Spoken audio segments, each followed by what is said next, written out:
नमस्कार, राज की बात में आपका स्वागत है।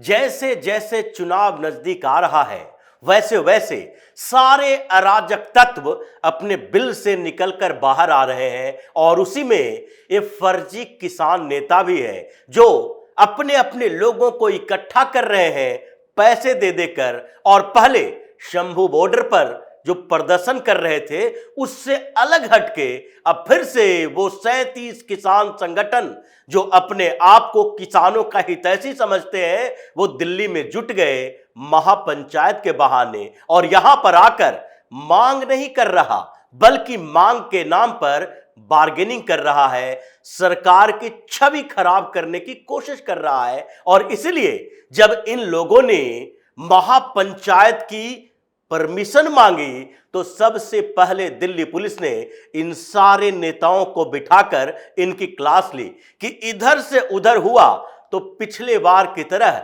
इस बार भी तुड़ाई होगी। और जैसे हरियाणा बॉर्डर पर हरियाणा की सरकार ने तुम लोगों की भरपूर तुड़ाई की है वैसे ही यहां भी किया जाएगा। दिल्ली पुलिस चप्पे चप्पे पर मौजूद है। अगर परमिशन लेना चाहते हो तो तुम्हें अपने वो ट्रैक्टर, ट्रॉली, हथियार, लाठी, डंडा और कृपान बाहर रख के आना पड़ेगा। दिल्ली में ऐसे नहीं घुस सकते।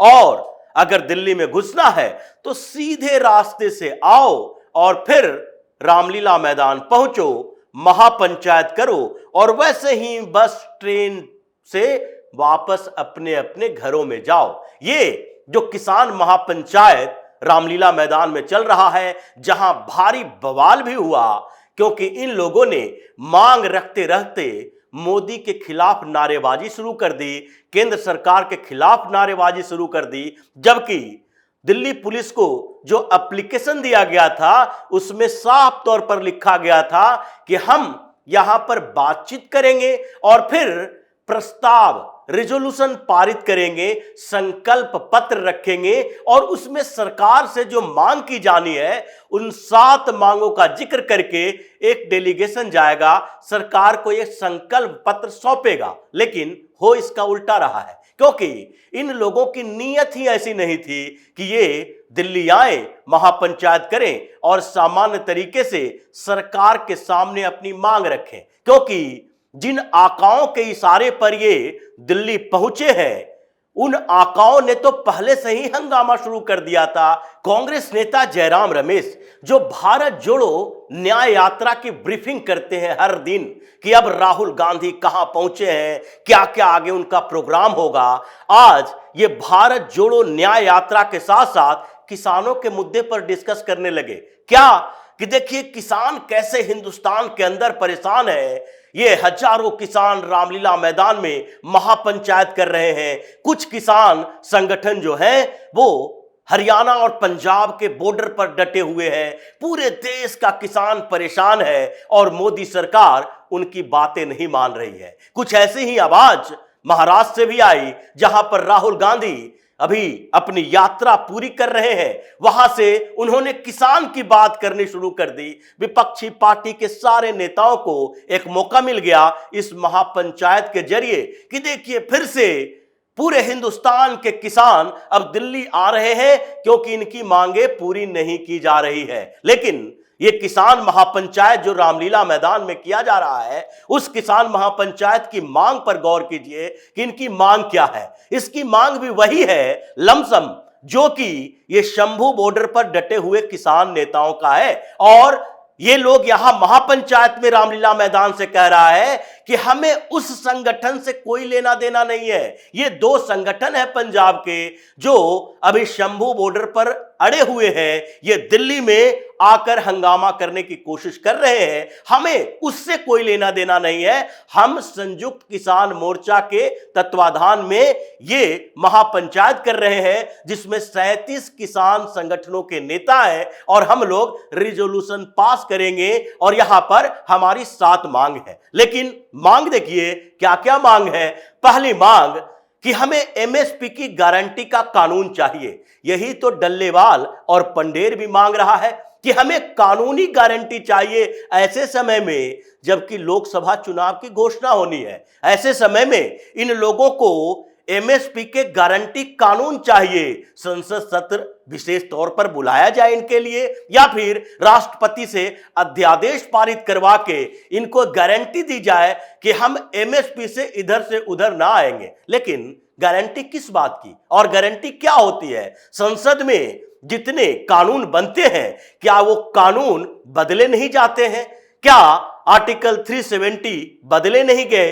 क्या अभी इलेक्शन बाउंड पर जिस तरीके से इलेक्टोरल बाउंड पर सुप्रीम कोर्ट का फैसला आया वो बदले नहीं गए?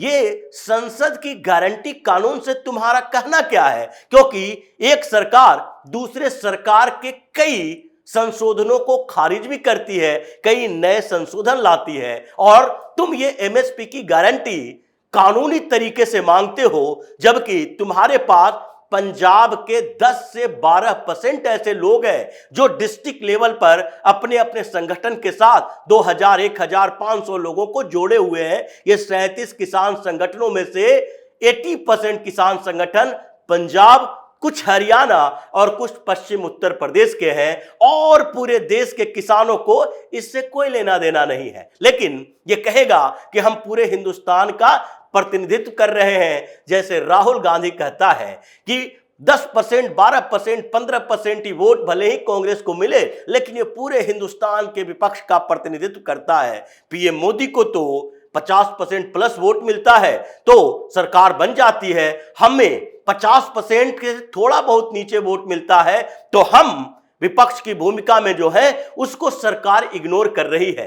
ये जो पूरे हिंदुस्तान के प्रतिनिधित्व करने की बात ये लोग कर रहा है, उसकी खटिया खड़ी हो जाती है तब जबकि इनसे लिस्ट मांगा जाता है कि कौन कौन से राज्य के कौन कौन से किसान संगठन तुम्हारे साथ है, कितने किसान संगठन है बिहार के, कितने किसान संगठन साउथ इंडियन स्टेट्स के हैं, कितने महाराष्ट्र के हैं। इसके पास कोई लिस्ट नहीं होता। लिस्ट होता है यही भारतीय किसान यूनियन के कम से कम 18 धड़ों का, उग्रहान ग्रुप, एकता ग्रुप, शक्ति ग्रुप, उखंड ग्रुप, ये सारे के सारे भारतीय किसान यूनियन के आगे लगाया हुआ शब्द है जो अपने अपने नाम के आधार पर संगठन बना लिए हैं। इनके दूसरी मांग भी इसी तरीके की है कि स्वामीनाथन कमेटी की रिपोर्ट को लागू किया जाए। ये स्वामीनाथन कमेटी मोदी सरकार के समय आई थी, अभी तक तुम नींद में थे, अभी तक जाग नहीं रहे थे। अब जो हर साल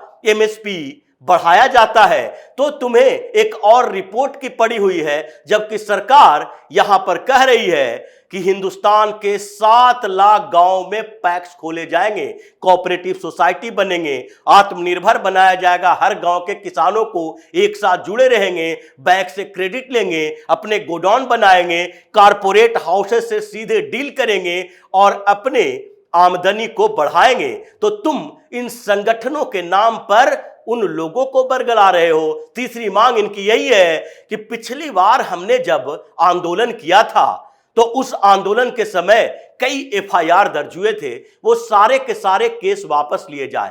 ये पंढेर का नाम भी उसी केस में है जिसके लिए पंढेर डल्लेवाल ने सारी कॉन्स्पिरेसी की है, क्योंकि सरकार ने सीधे तौर पर कह दिया कि पिछली बार जो किसान नेताओं के खिलाफ या फिर हंगामा के समय में बॉर्डर पर या किसी और जगह पर जितने एफआईआर दर्ज हुए थे, जैसे रेलवे ने एफआईआर दर्ज करवाए थे रेल रोको अभियान के समय, ट्रांसपोर्ट विभाग की तरफ से कुछ हाईवे जाम करने के केस दर्ज हैं, वो सारे तो हट जाएंगे। लेकिन तुमने जो लाल किला पर खालिस्तानी झंडे लहराए, भारतीय ध्वज का, राष्ट्रीय ध्वज का अपमान किया, जो वहां पुलिस वाले की मौत हुई, जो तलवार लेकर घूम रहे थे, हंगामा कर रहे थे, मारपीट किए, ट्रैक्टर दौड़ाए दिल्ली के अंदर, ये एफआईआर तो खत्म नहीं होगा। जबकि इन लोगों की मांग है कि उन्हीं खालिस्तानियों के खिलाफ जो केस चल रहे हैं वो सारे 54 एफआईआर दिल्ली के अंदर है, वो सारे के सारे खत्म कर दिए जाए। ये कौन सी मांग है?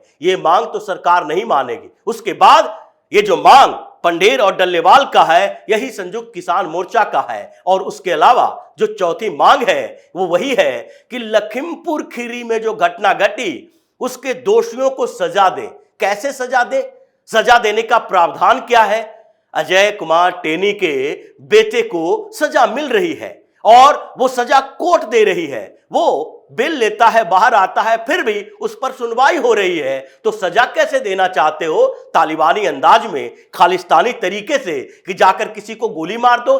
सरकार ने एफआईआर दर्ज करवाया, पुलिस ने इन्वेस्टिगेशन किया, कोर्ट में मामला चल रहा है। तो इन लोगों की मांग है कि फिर से अजय कुमार के खिलाफ जो मामले दर्ज करो और उनको टिकट न दो, क्योंकि आपने फिर से उसे भारतीय जनता पार्टी का उम्मीदवार बना दिया है। ये कौन सा पनिशमेंट है कि अगर किसी एक ने गलती की तो उसकी सजा उसके पूरे परिवार को दी जाए? ये तुम्हारा खालिस्तानी कानून हो सकता है, तालिबानी कानून हो सकता है, हिंदुस्तान का कानून ये नहीं कहता है। और इसके बाद इनकी पांचवी मांग भी कुछ इसी तरीके का है कि सारे किसानों का कर्ज माफ कर दिया जाए।